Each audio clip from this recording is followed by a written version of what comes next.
Hey, what's up, everybody? Welcome back to the channel. Your host, as always, Dr. Yared Vazquez. Today, we're going to talk about a factor that not a lot of people are taking into consideration when they're analyzing the fight between Alexander Volkanovski and Brian Ortega for the 145-pound strap. But before we get to talking about this, press that subscribe button and notification bell so you don't miss a single video from the channel. Okay, UFC 266 is going down this next weekend on Vegas. What can I say? Alexander the Great Volkanovski, the only person that has 2 victories in championship battles against Max Holloway. That is definitely a huge accolade. Brian Ortega can only be described as a sicario of submissions.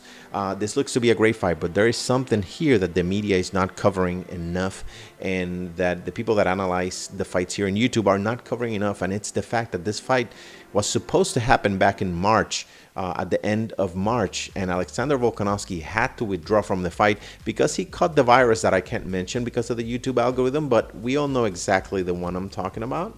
Wink, wink. He had viral pneumonia, and this is a huge problem for Alexander moving forward. This was as recent as 5 months ago. He had a bad case of viral pneumonia. He had to be hospitalized and he had to receive supplemental oxygen. What does that mean? It was localized to the lungs, and you had a shower of acute phase reactant inflammatory cells in the lung, having physical damage in the surfaces of the lung. That same surface that takes care of sucking in oxygen, putting it in your body, and putting that CO2 out. You guys think that's important in an MMA fight? It is the most important, and it was one of Alexander Volkanovski's most important weapons when he's fighting all these guys at such a high level. Is his cardio. He's able to keep a great pace from the first round to the 5th round. What happens in viral pneumonia? Well, like I said, the athletic yield is not the same.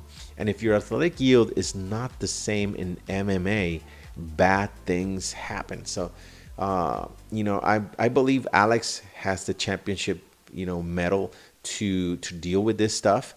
But if Brian Ortega puts pressure on him, takes him to the ground, wears on him, grinds him out, this is going to be a huge factor in this fight. It's going to be interesting. I was seeing the embedded video series on YouTube, and Alex looks good, but there's some little things that you can see. You could be the judge of that. Go ahead and go through the UFC's channel and check those videos out.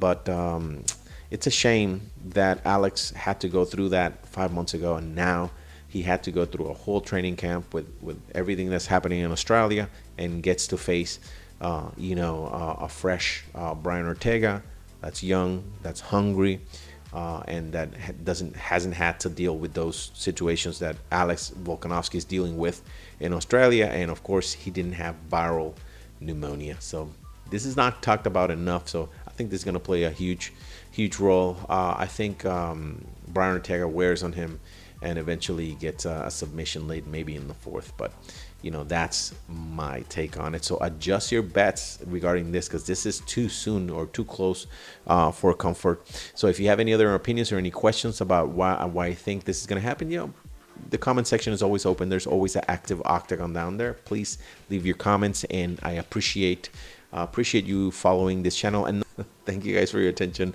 On to the next one.